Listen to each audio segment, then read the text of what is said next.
What's up, Grassroots World? I'm Chris Logan. I'm Ernie Barber. And we are the Flagrant 2 podcast. What's up, Coach?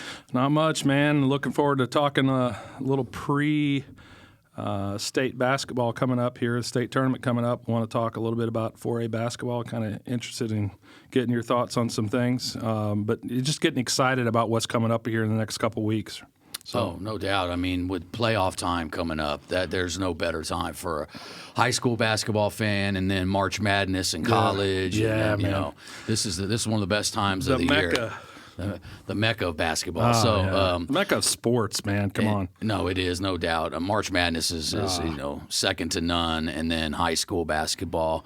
You know, some of the first rounds can be a little iffy in the smaller schools until they get into, where they get the better matchups. But in the bigger schools, a lot of times you get good matchups right off the bat. Yes. So it's going to be just, seeing where those 5A and 6A lines up as these districts are working their way out. I was just getting ready to say that. The districts are going to be really interesting to just get out of districts, getting into regionals. It's going to make regionals maybe a little more competitive maybe than years past. Not that it wasn't competitive, but I think it's going to even tighten it up a little bit, which I haven't liked the districts because I'm not used to them. Yeah. But I think come tournament time, I think it's going to add more excitement, and I think the seeding is going to if you win now in 5A and 6A, I think not that it wasn't the case, because I think the eventual winner always, it plays out to the best team wins. But I think it makes it even more competitive, and that road is even more competitive getting there. So you've got to whoever wins, it's one more layer for them to have to kind of walk that gauntlet. Yeah, and I mean, we know the 2A, 3A, 4A pairings came out and stuff, but it's so hard with those to get a real feel for what the matchups are going to be until they get through a couple of those games, because a lot of times it's really lopsided in that first few games. So it's kind of hard, and there's so many teams to going through those. I definitely looked over them, and kind of more so to see where the games are played at and the sites, which I understand, and you got to have some of these games in rural areas, and it kind of brings some attention. Yeah. But once again, like I always say, I'm always about what's best for the kids, correct, media-wise. And to me, some of those games, I looked at it like they're just so far off the beaten path for the big city, which is where most your media coverage comes from, that to me it's kind of a hindrance in a sense. It hurts them a little bit, but I also understand that you're trying to get revenue and things to those smaller areas. So I get it, but it to me would be better to have those smaller schools playing in bigger school venues. I agree completely. One, it gives the exposure is better. Yeah. And that's really, to me, all these guys playing, and why we do what we do here on the podcast is it's about exposure. So getting these guys the best opportunity to show college coaches and show people that are, maybe don't get to see certain players, right? I mean, let's be honest. If you don't live in some of the major metropolitan areas, some of these players you don't get to see unless you follow the sport and see them during the summertime, or, have connections to where you get out, or you get out like yourself. Yeah. And I'm starting to do that now more as well, getting out to see more games and see certain players or certain teams, because you want to get a glimpse of this kid or that team or what have you. But when they come into the major venues or major, metropolitan areas, Oklahoma City, Tulsa, and play, you get a chance to see them, and they get better exposure that way. So totally agree with that.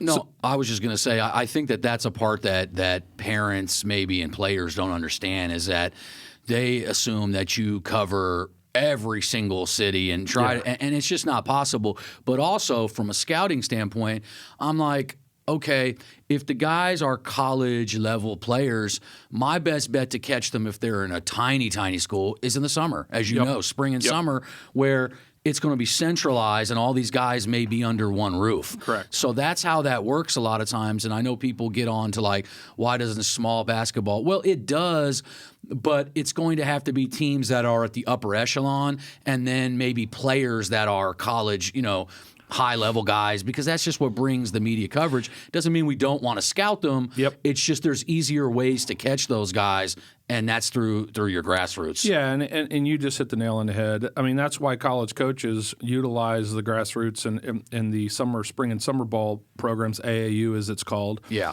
To see as many players under one roof, you get your bang for your buck that way.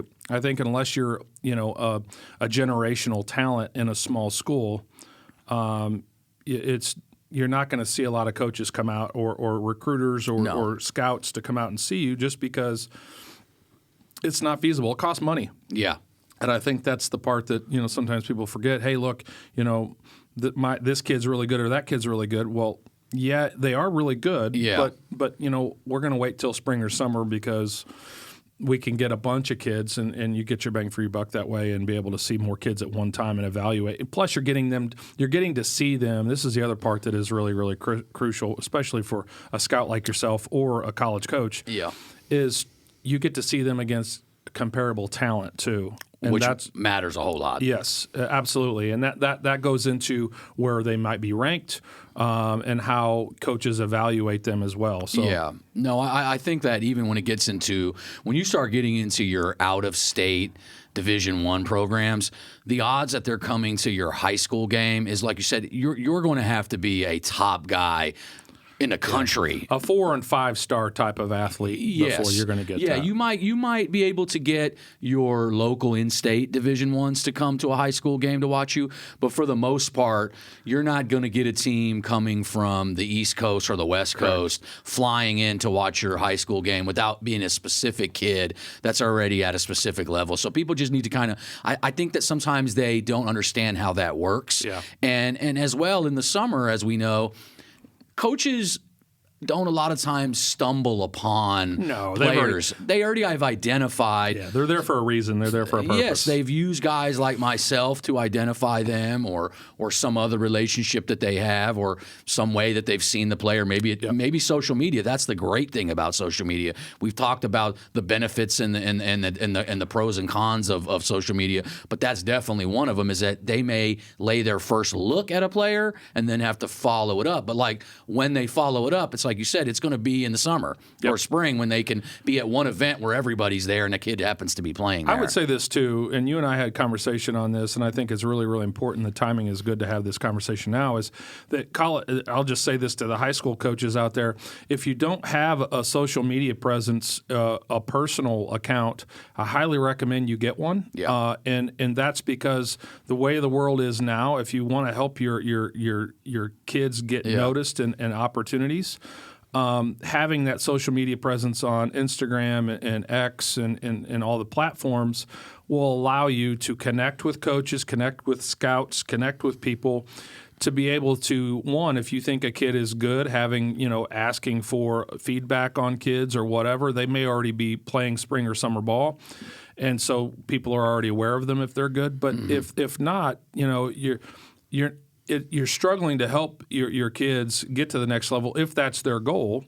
And if it's your goal to help them, which I would say most high school coaches nowadays their goal is just like mine would be in an AAU program and yours being a scout is trying to help kids get recognized or noticed. Yeah. And I would just say if you don't have a social media presence and you say, oh, that stuff, I'm not into that sort of thing, I would rethink that in terms of, getting outside of just it being a personal thing, being about your kids. Yeah. I would highly recommend that. I know people have certain pages that they work through, but I would even have a personal page so that way people can DM you and reach out to you and have communication with you. It's 2024. Yeah, come on. I'm just saying I highly recommend it. If you don't do that, it's just one of my recommendations to and plus you network and connect with people, you build relationships that way. It's never a bad thing. No, relationships are everything. It's everything. And especially when you have kids that are relying on you as a coach of theirs to help them, not just say, hey, he's a great player, but picking up the phone, picking up social media and DM people and whatever. Hey, coach, I've got this kid. Check him out. I think he might be good for your program or whatever. Yeah. It goes a long way.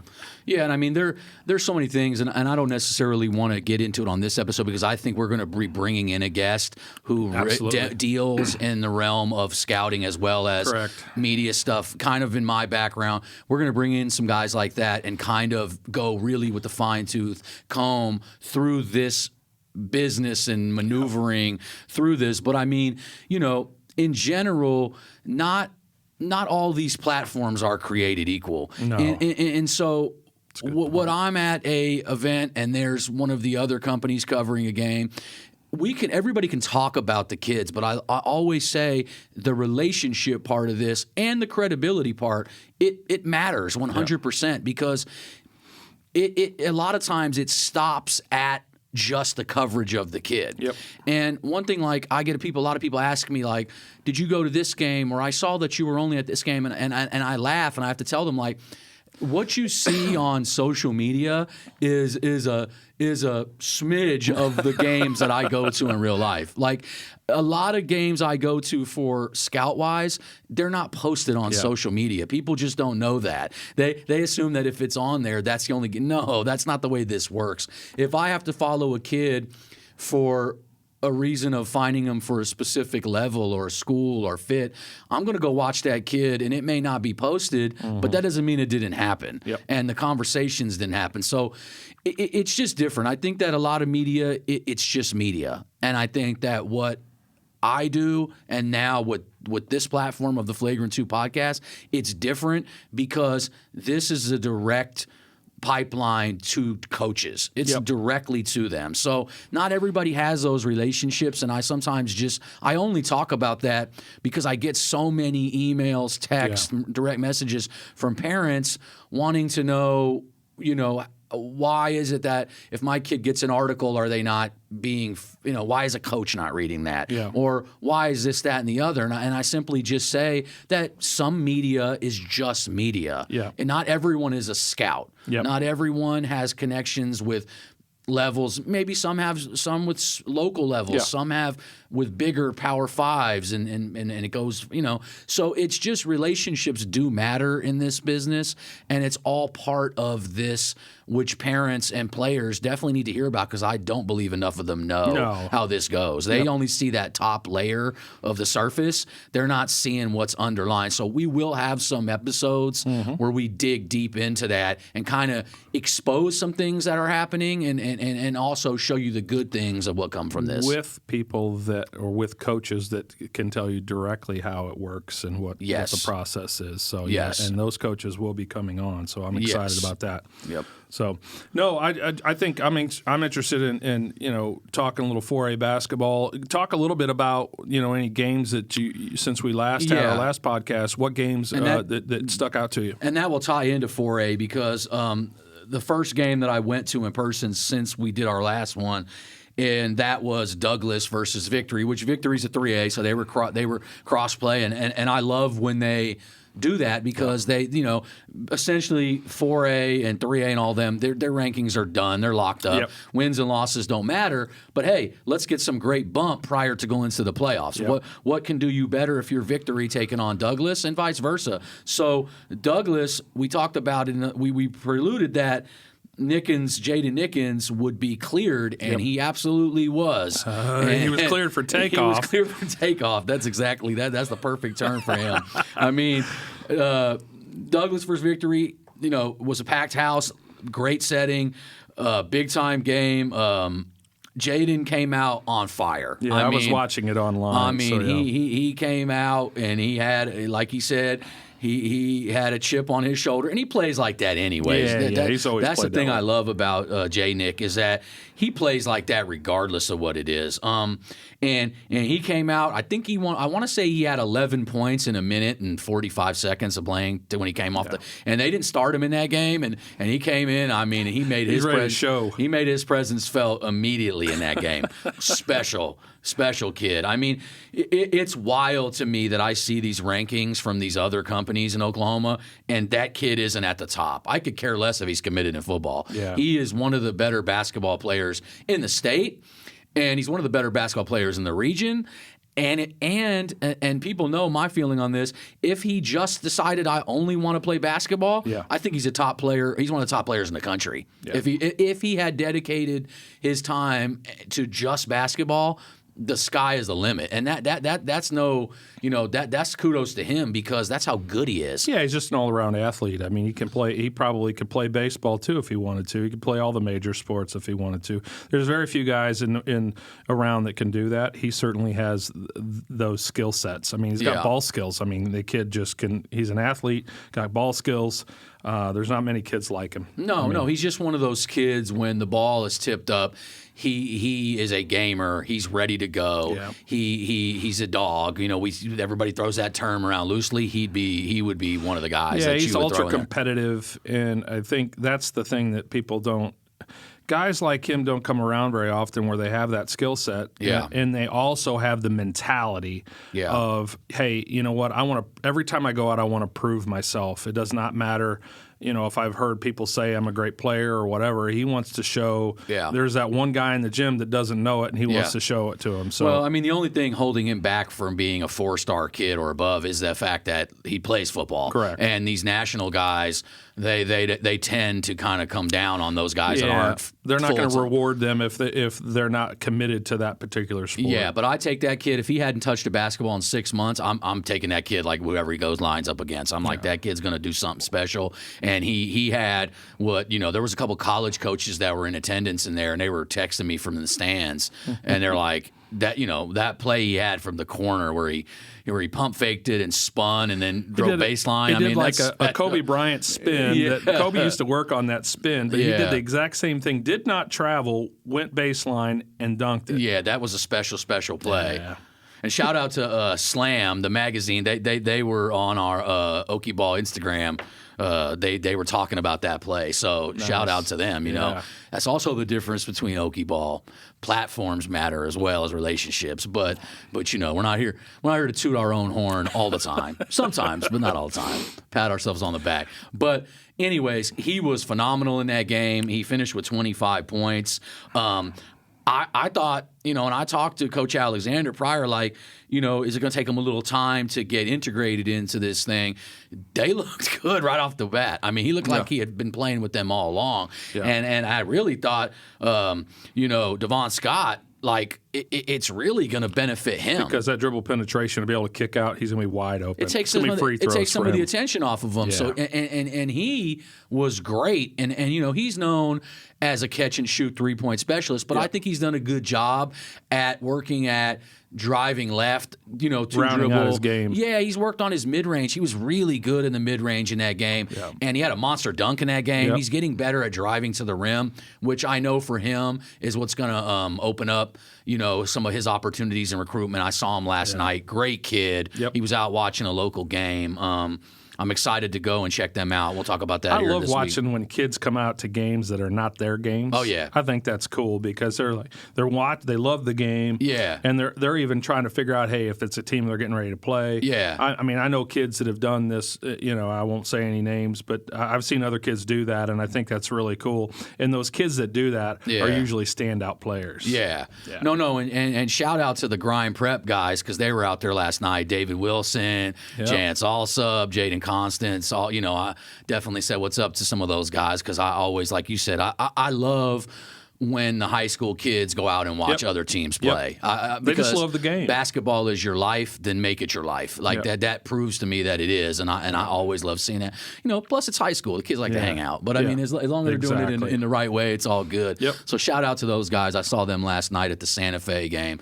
But back to that Douglas game, I thought that what they showed is their guards are so dynamic that it is going to be it's going to be scary. I mean, in the playoffs when they get going and they've even had a couple of weeks under their belt, good luck because the ball pressure that they can apply with Landry Ballard and Devon and Nickens and then they got Jaden Williams and I could go on and on and on about freshman Akeem House, Kingston Lemons. I mean, they're big guys, Sean Ransom. They play the right way. Corey Ullman. They do things so well that they're well-rounded right now, and we got to give them their just due.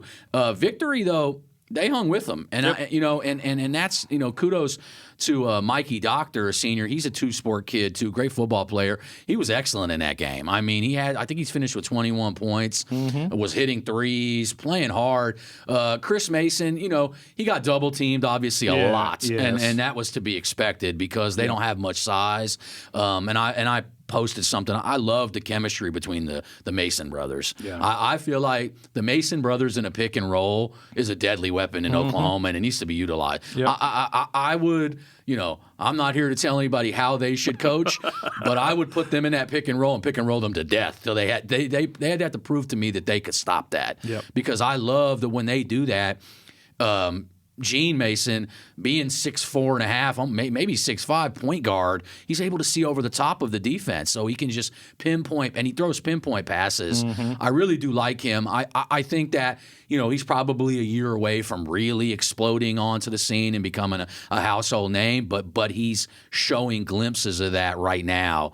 And I mean, at that size, 6'5" point guard. How does that not perk up every person, basketball person's Victor ear? Christian, number 2 in 3A, are going to have something to say about 3A in state tournament as well. So and Victory was without Connor Hislop, and he gives them defense at the guard position. Smaller guy, but he's tenacious, but he's a knockdown shooter as well. So they were missing him in that game. Yep.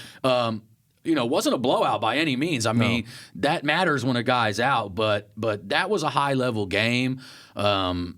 Really, really was impressed with Douglas already, being that Nickens, that was his first game. I mean, just how they gelled. My takeaway, and I mirror all the things that you just said, I think Victor Christian not having a player, I certainly think that impacts a little bit. But I still think when I think about Douglas is going to provide the top level 4A teams all they can handle. My thought is you better have a full on game plan to beat Douglas in the state tournament. If you don't, and you better be disciplined in that attempt. Because if you're not disciplined in it, you're going to struggle. Well, yeah, and I mean the talent is just you're not going to have a more talented team take the floor in 4A than Douglas. It just doesn't exist. No, but the team that we would put up with them, Weatherford, who played Bethany last night, and I mean Bethany has had a great season, and they killed them. Yep. So I mean. Weatherford, I mean, I'm going to tell you this right now.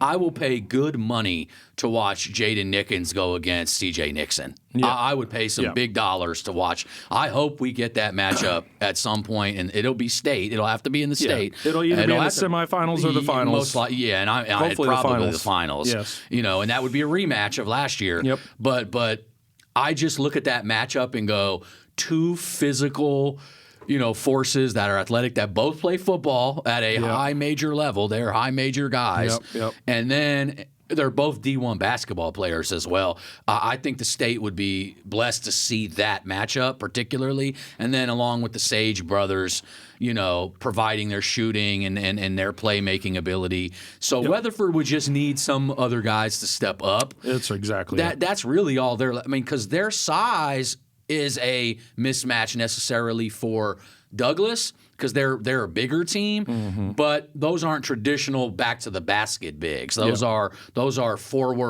point forwards even to an extent, and that's great for the skill set, especially Tate and Ethan Sage. In my opinion, heavily under recruited right now. Yeah, heavily. I think that. After this summer, hopefully That'll those change. Guys will change. I'll make sure that changes. Yeah, yes, you have an invested interest in that. Absolutely. The Sage brothers are D1 players, and I'm a firm believer that both of them will get opportunities at that level. Yeah, and I'll see to it that they get that opportunity. Yeah, and same with C.J. Nixon. I mean, clearly he can pick whatever sport he wants to play. If basketball is what he wants to do, some of these guys, it's like if that's what they want to do, they almost need to make it public that that's what they want to do because it would literally raise their level of offer. It would. Because I think a lot of times it's what we talked about. It hurts these kids in rankings, but I also think if you're a school and you're like, well, I think he's just going to go football, they may not put as much interest in you as they would. So I don't know. You always hear different things, but I say it should come directly from them. If basketball is what you want to do, and not just CJ, but anybody that's in that that realm. I mean, Tyson Pogai is going to be in that same thing here pretty soon. I would just say this: one of the things that these players and people are, that are pouring into them and giving them good advice, NIL money in football is pretty hard to pass up too.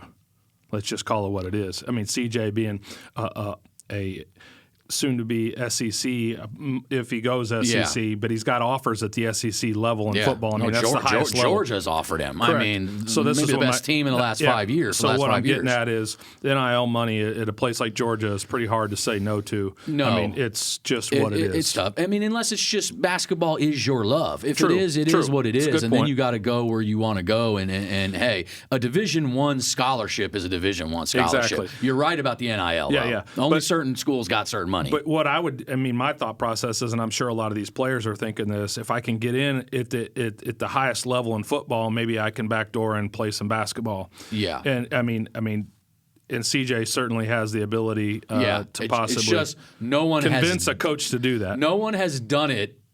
I was trying to think back to the last. It's been a long time. To the last. The requirements are so great. I mean, just to play one high level Division I sport, and then if you think you want to do two, I mean, think about the Deion Sanders, the best athletes that ever walked the planet. Yeah. Even some of those guys never did that. Well, right? no, and at the high major level, like I'm not going to Google it. I'm just thinking in my mind. The last guy I remember doing it was like Julius Peppers at North Carolina. That's it. That's you remember the last. how? Oh, I yeah. mean, and he ended up playing pro football and maybe one of the better defensive ends ever. Oh, yeah. But he was a stud on the basketball court as well. They went to the didn't they go to the championship team? Yeah, championship team that year? and I think Antoine Jamison was on that team. It was in the 90s. It was in the late 90s, 96, 97. So, yeah, it might even been later than that. It might have been but it's around that time frame. We'd have to look it up. But that's how far back that's gone. But my point being is that's the closest one that I can remember that played at that level that did basketball, football. And did well at it, too. So clearly there's guys that could do it, but I'm just not sure that the demand on their body, these programs are going to allow it. Yeah, especially if you're talking SEC football.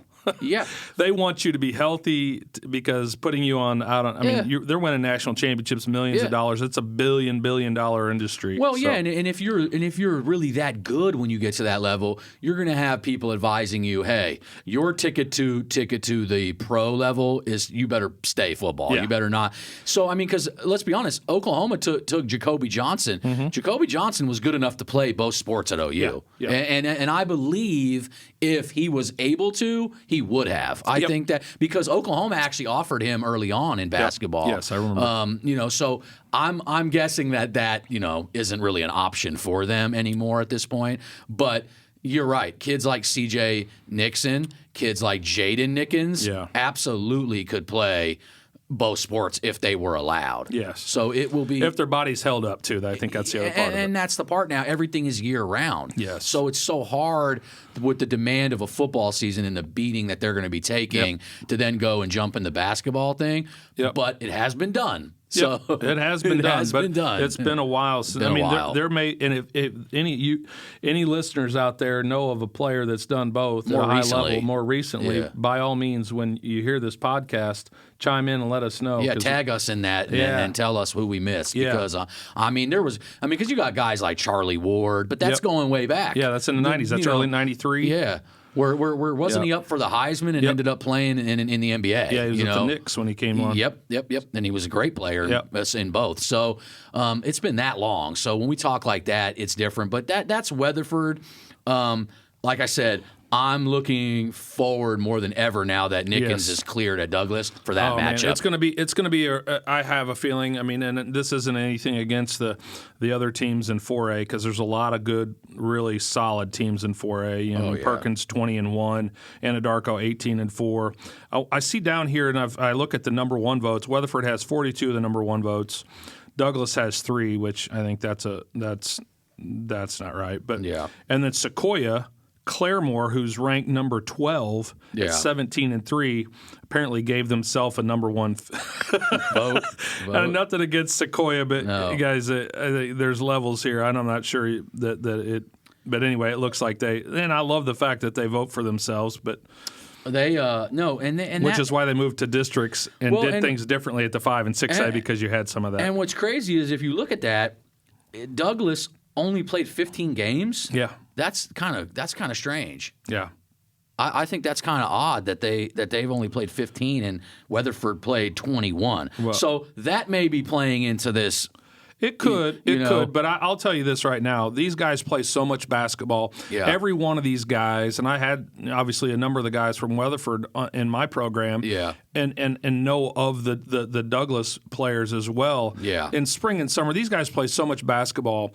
The thing that I would say is they play more basketball by the time they graduate high school than back when you and I played, probably through college. It's night and day. It's unbelievable the amount of games that they play. Day. So that leads me to why we're seeing so many injuries. Yep. I think that's why you're seeing a lot of knee injuries. 100%. It's overuse injuries is what it is. Yep. And at our rate, when we were playing, we would have been in our late 30s or 40s before we would experience some of these knee problems that these kids are getting at 17 and Correct. 18 because, like you said, they never stop. Yep. One season bleeds to the other, and it just goes on and on and on. The only thing I'll add to that conversation, we can move on to it, is I think these players, the one thing I think that these players need to do more of is less structured basketball and play pickup basketball where they can work on things just in live environments because these guys are either playing games in a structured game or they're working with a trainer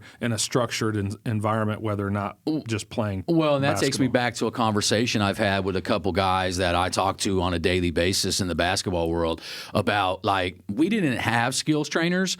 Like, we had what's called the park. And that's where you went, and that's the park, and that's where you went to work on your game against older, stronger, tougher guys, and like if you lost, you're done for the day. So like you did not want to lose, you gave it your all, but it gave you a place to go and work on your game and pick up from guys that had already been through the process, and now they were a lot older than you. Sometimes they were already at that college level, and it was a way to really toughen you up quickly and show you what moves. Like, hey, if I've been working on this move, let me go try it out there before I take it to my organized school team or whatever, And that's just the difference. AAU is such a big thing now that I want to say back in the day, like it was that long ago, because it wasn't that long ago. But reality for is, me, I think it was. But reality is, like, there were very few AAU teams, and you would have had to have been elite to be on one of those type teams. Like the Rams. I saw a thing on social media this week talking about the Rams and what they did in Oklahoma basketball back in the day. And you're right. That was, if you were on the Rams, you were an elite player. Or you had athletes first then, and it was the top of the top type guys. Yep. But even for me in my days, we're not necessarily in Oklahoma. When I moved here, and I was already pretty much done with school. It was like you had to play in different type of settings. There was league play. Yeah. There was just different ways you had to do it. AAU has exploded, obviously, and that's why we even do this, what we do. It's such a big business. Yes. But it gives kids a great opportunity. Now, is it watered down? Yes, it is watered down just simply by the numbers. Yep. So that's where it's changed from one point to another, but it's still a necessity to do it because, A, you don't want to not play and get exposure and development. So development is always key in AAU to me. There are a lot more better players now, too, so you can't put all the players on one or two or three teams. No. You have players now that go to trainers year-round that are playing in teams, playing high-level basketball. Yeah. That maybe before you might have had, say, 20 or 25 high-level kids. Now you might have 150. Yeah, no doubt. I mean, it's night and day. So people talk about that all the time on social media, and they say, oh, it's so watered down. We need to go back to the way it used to be. Yeah. Well, the way it used to be is ridiculous because you couldn't house all the best players because you don't have enough teams for it. Yeah. So I see both sides of it. Yeah. It'd be nice to have leagues where and that's what the EYBL typically is, right? Yeah. And then you've got other leagues, and it's kind of tiered, if you will, for lack of a better way of saying it. Yeah. But you've got so many players now that can play at a D1 or a D2 level. I'll just call it an NCAA level.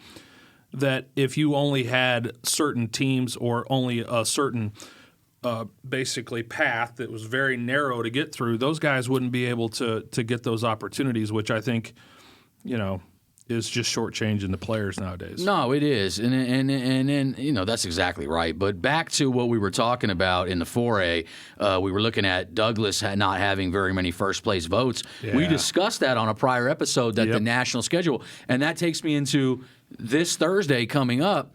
They're going to take on Dynamic Prep, Jermaine O'Neal's team. Yep. And if you don't know who Jermaine O'Neal is, well, then you're not really a basketball fan.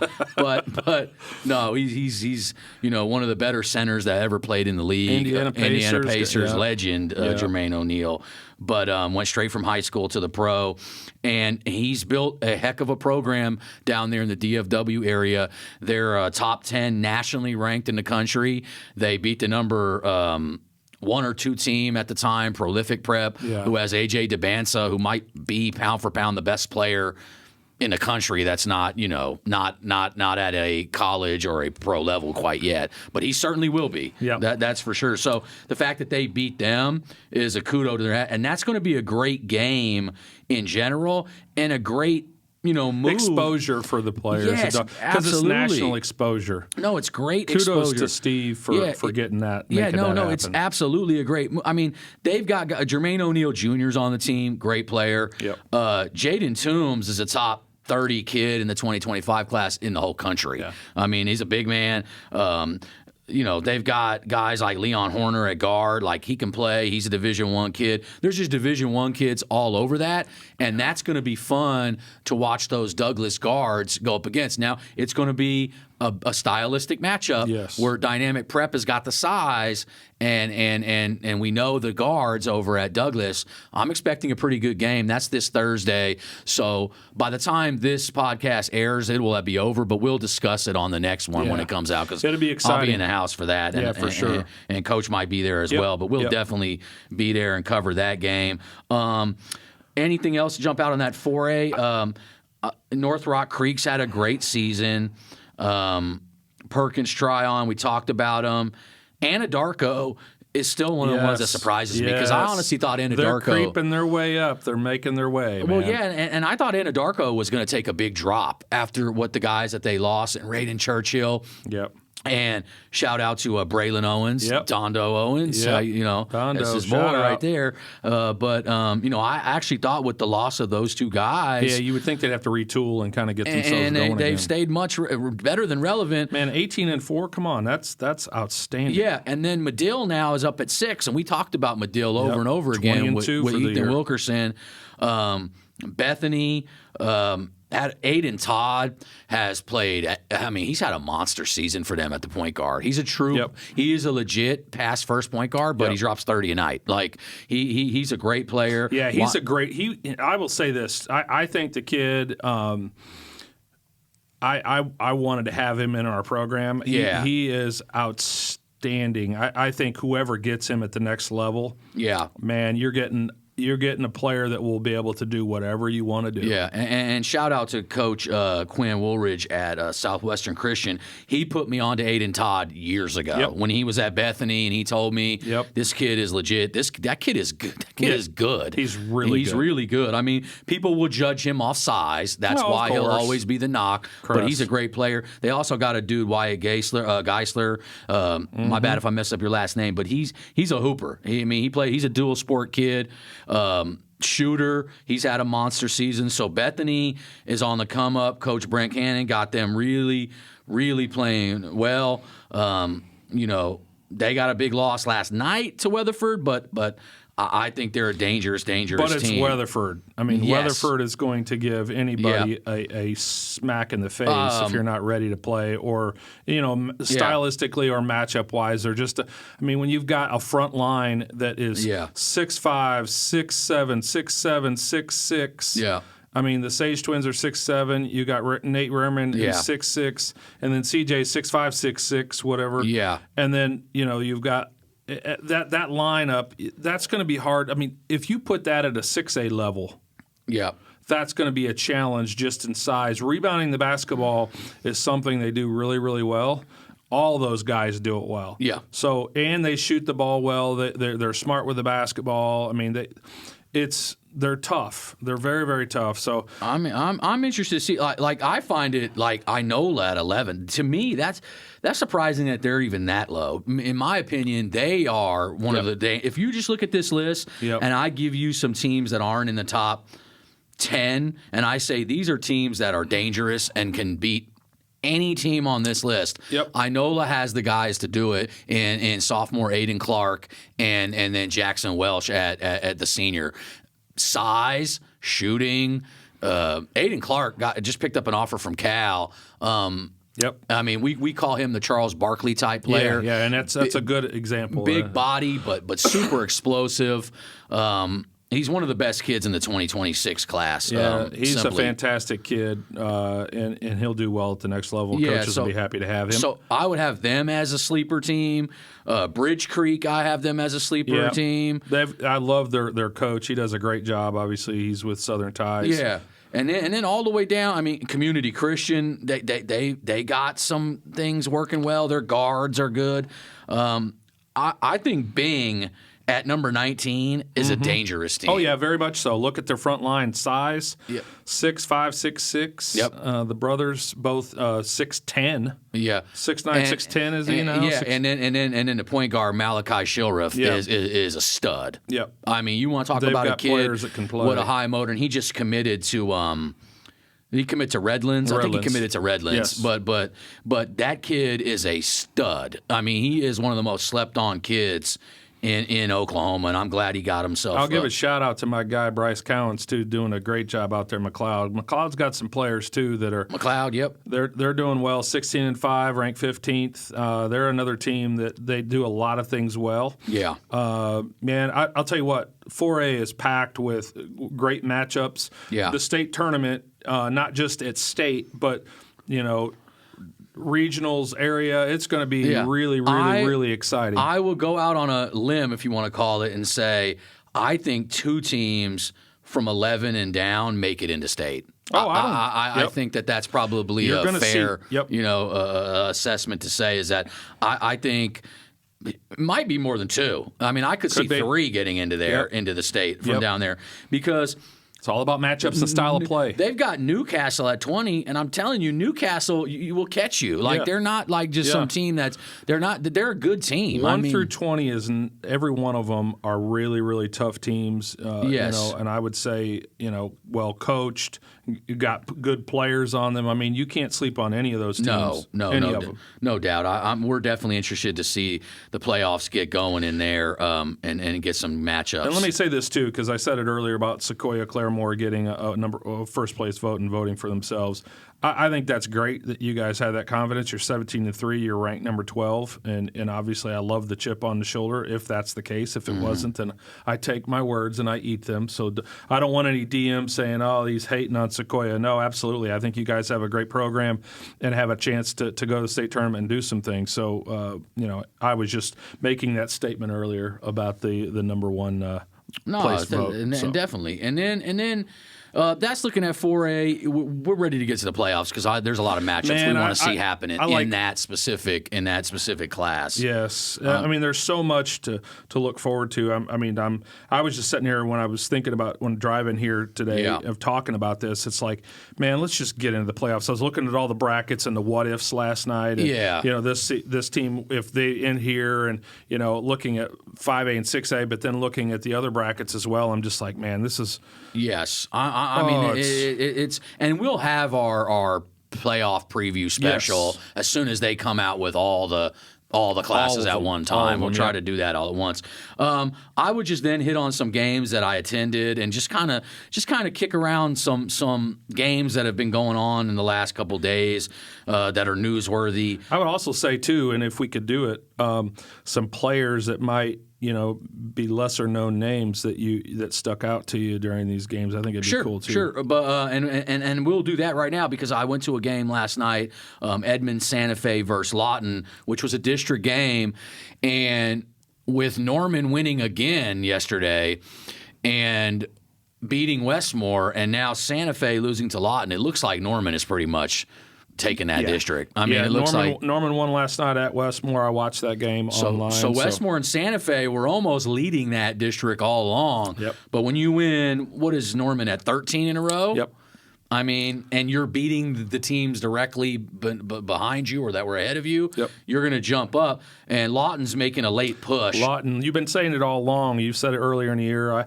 I mentioned Norman, obviously we both did, but you mentioned Lawton earlier at the very beginning of the year as somebody that you thought would be and you're absolutely right. Watching more film on them, I've watched a couple games. Yeah. They've got some stud basketball players on that team. No doubt about it. They've got and it's not just for this year. No. They're going to be good. They'll lose Madden Padilla, the point guard, but they're pretty much bringing back everybody else. Yes. And then they got some youngsters. So going through that game, Santa Fe really, for the most part, it was a tough scoring in the first half. I think at halftime it was 18-19. Yeah. So I was like, oh, this is going to be rough to watch. In that particular not division, it's you've got the different classes of Division II, if it is. What is it? It's you've got 1, 2, 3, and 4. What's the what district are they? District. I lost my mind there for a second.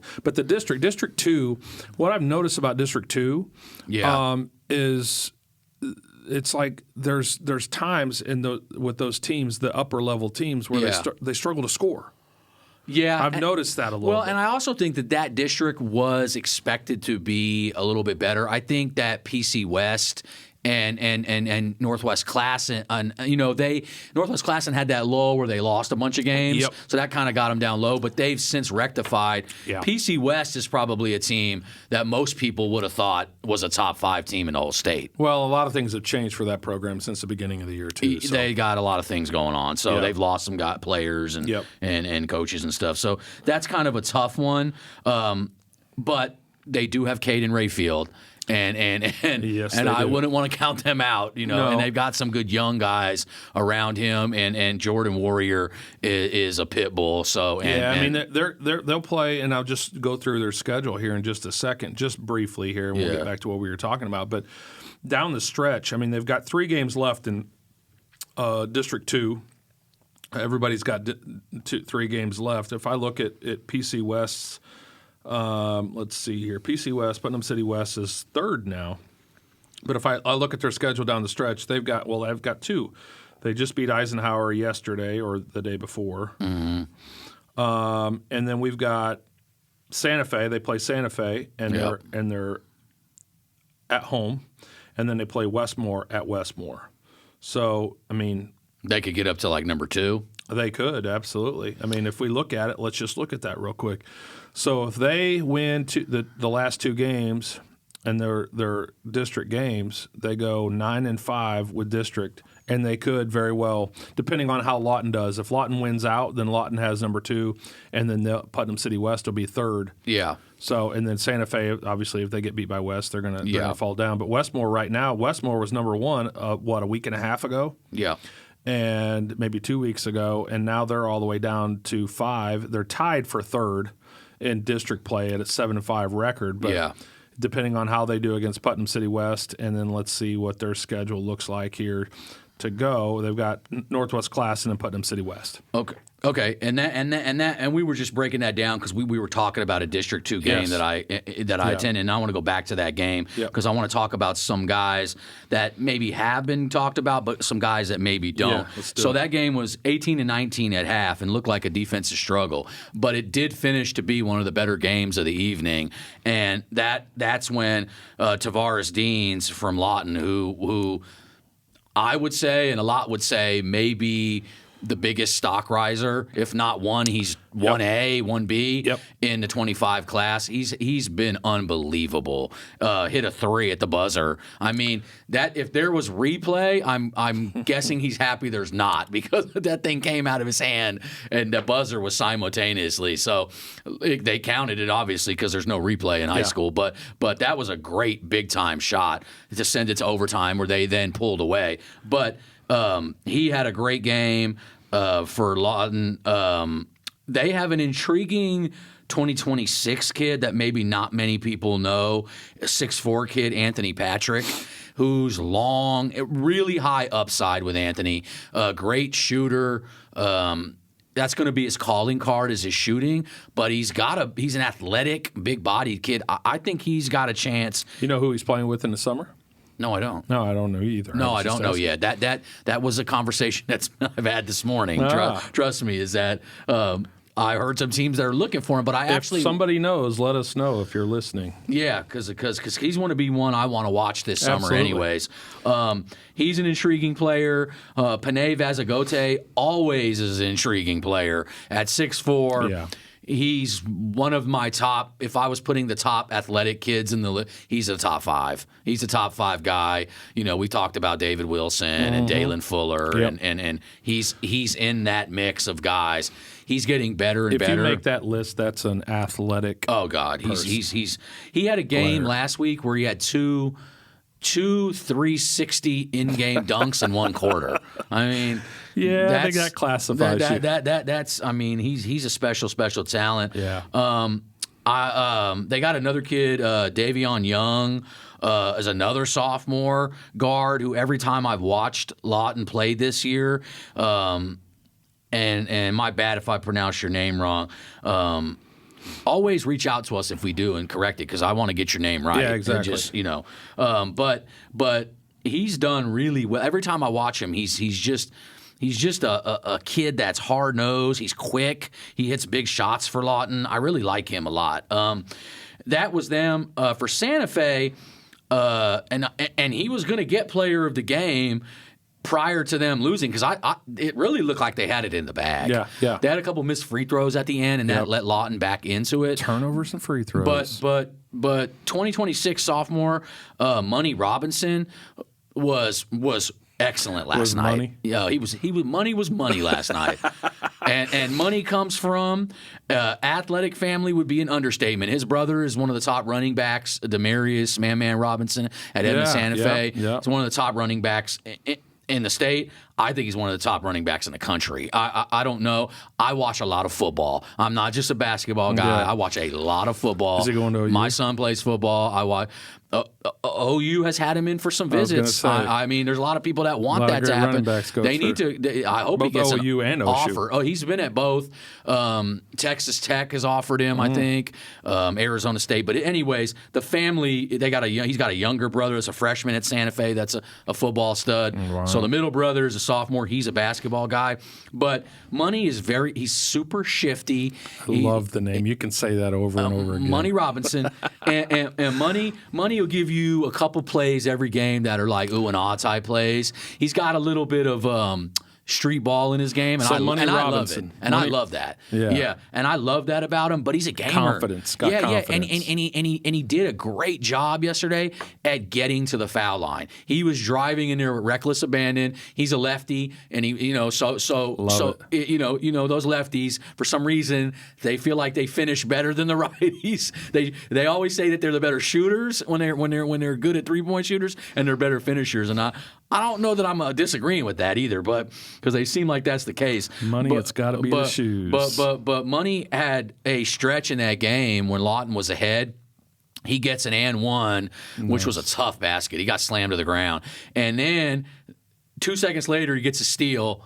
He drives, gets fouled, knocks down the free throws. Next play, gets a steal again at half court, runs it down, gets another. That 6-point swing was huge and had Santa Fe looking like I almost tweeted it out like this thing's over. Like it looked like it was over, but you know what happens when free throws are missed. It gives an up. The door stays open, and that's when Tavares Deans hit a 3 at the buzzer, just keep him in there. But I love Money Robinson.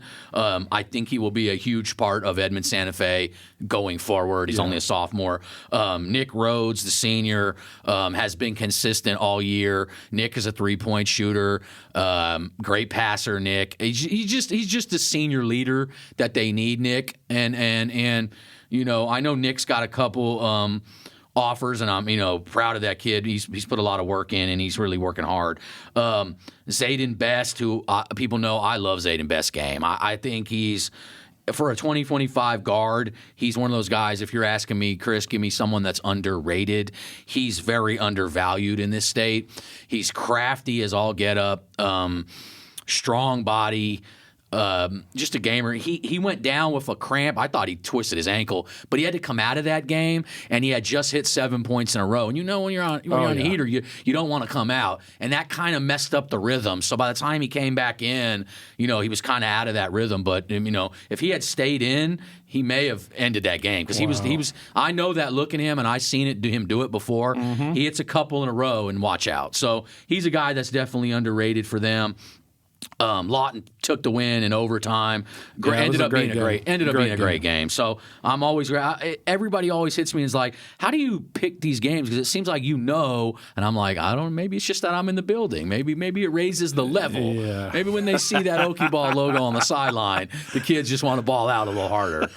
So yeah, nothing wrong with that. So that's that game, and then another game that's most certainly podcast newsworthy.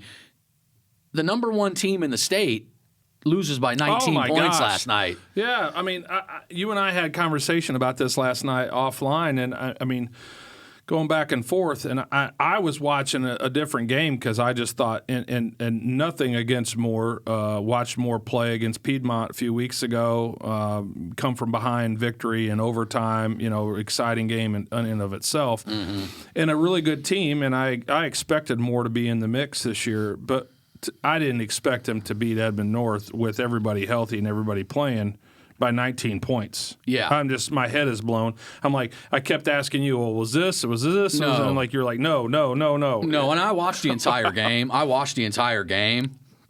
And this guy for them has really been a big part of their success over the last. I think that was 10 wins for them.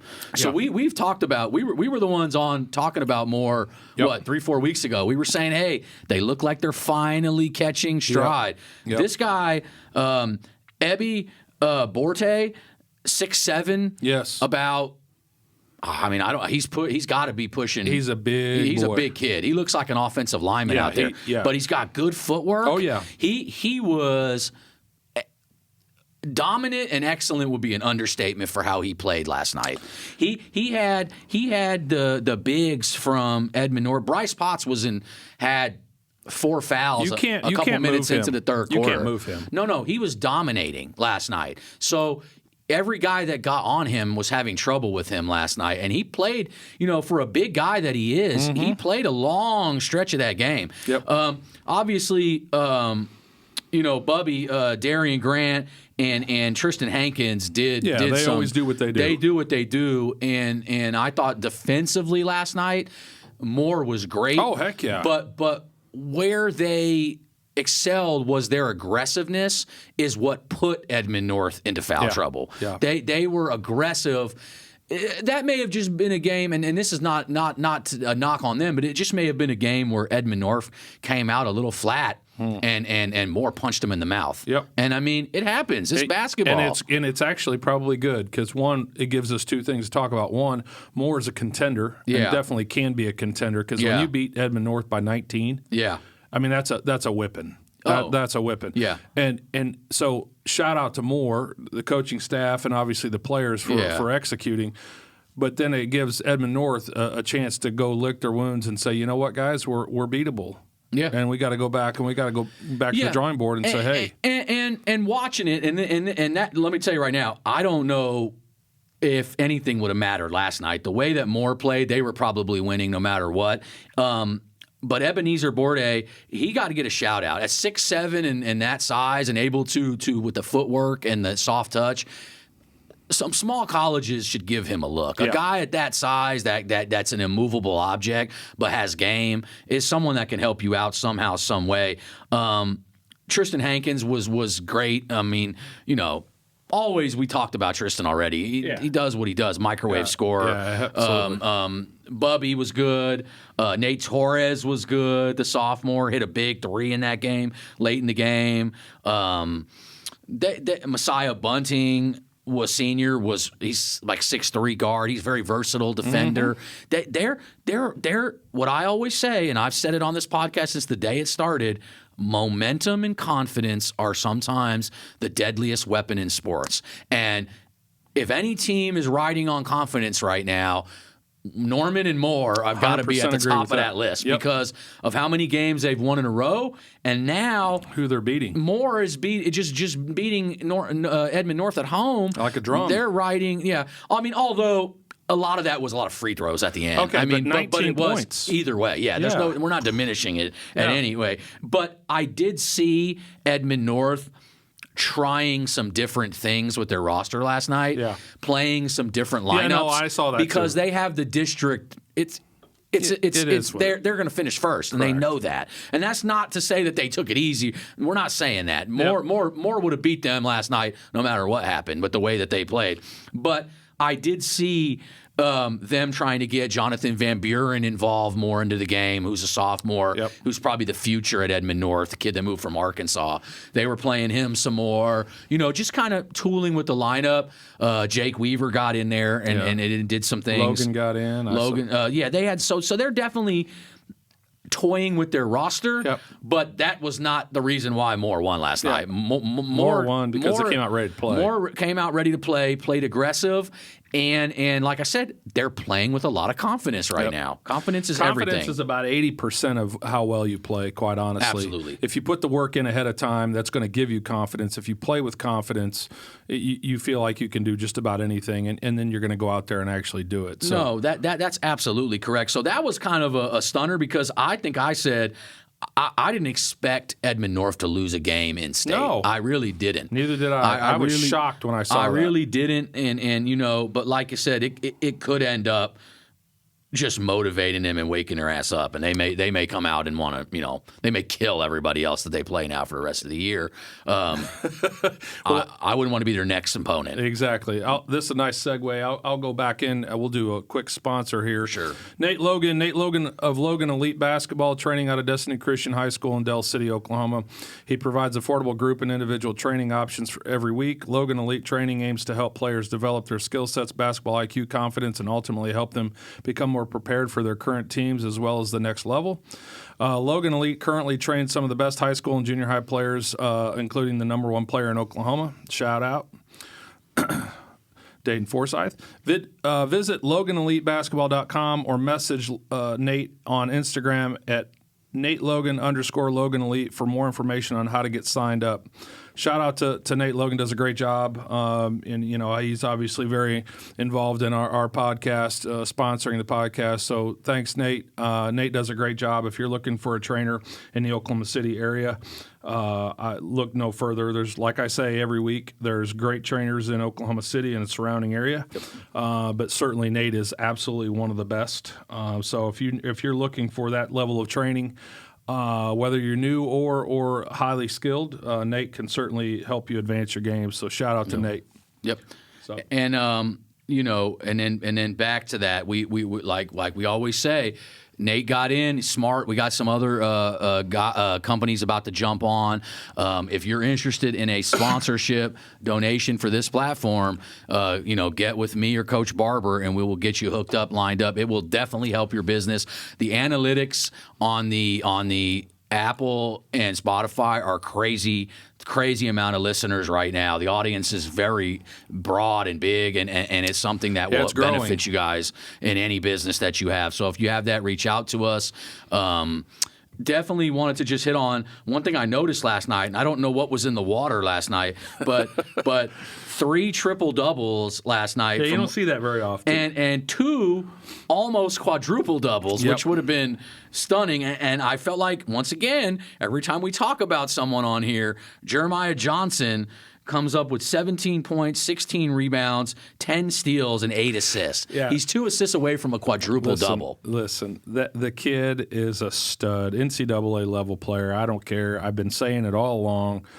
And now, if he doesn't start there, he's going to end there. So I'm just going to tell you right now, the kid is a player and a great teammate. Coaches, Jeremiah Johnson is the real deal. Yeah. So another kid we hit on him last week, Carter Romanos of El Reno, who's, talk about killing it this season. I told you he could be my stat stuffer of the year. I might have to give a stat stuffer of the year award. Yep. He might be the guy. 21 points, 12 rebounds, 11 steals, 6 assists. Does everything well. I remember I've watched the kid since he literally, I think, was probably 8 or 9 years old. I've watched him play. I watched him grow up. I know Coach Piedmont, I'm going blank here, but has been preaching his Brandon Jackson. Thank you for that. Brandon's been preaching. He's a baller from day one. Yeah, and he's absolutely correct. I'm interested to see who Carter's going to run with this summer. I know he went with runners, and we talked about it last week. And in Next Level, he did some stuff with too. I don't know if he's back with them or not, but he's going to be a steal.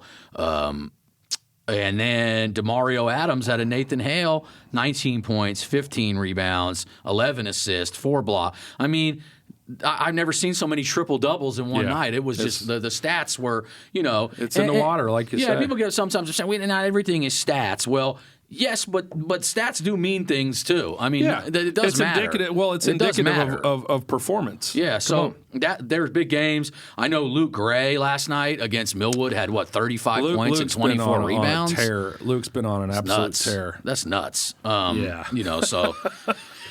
I mean, these numbers are about like what we're seeing in the NBA this year. Well, and I'll say this about Luke Gray, back to that real quick. I mean, Luke Gray is on a run right now that I don't know that we've seen in a while.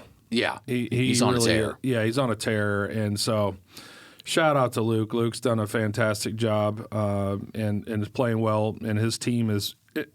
I'll say, my opinion is the odds-on favorite in their class 3A to win the state title. Yeah. So we'll see what happens. Got to go earn it, but certainly what Luke's doing is special. Yeah, and then in the last game, I would just kind of talk about, and before we sign out for this week, in the rubber match, Union and Owasso played on Friday night, and Union got their bounce back game against them, and we talked about them all season long. Dalen Fuller has been great. Mm-hmm. Dalen Fuller had 21 points in that game. His defense was superb. Yep.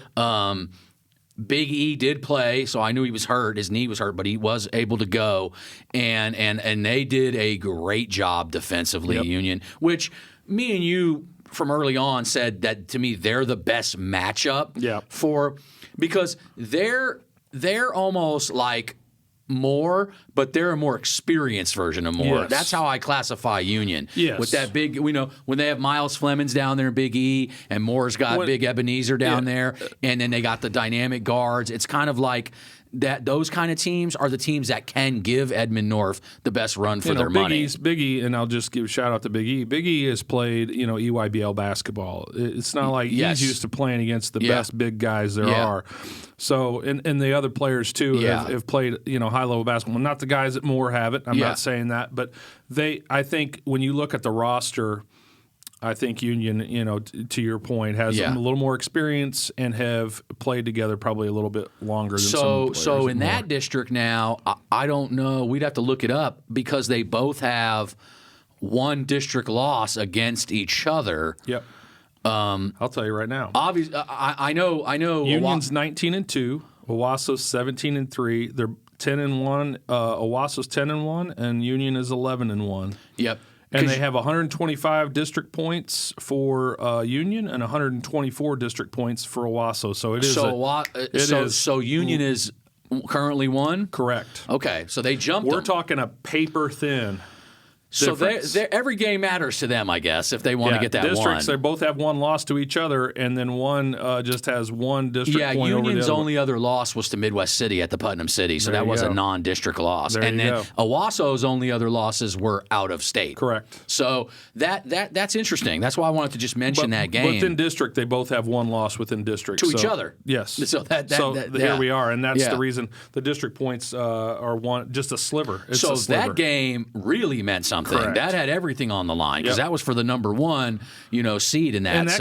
And that could somehow play a difference when they go through districts, regionals, area, and state. That could impact, how it ends for Owasso. Just talk real quick here.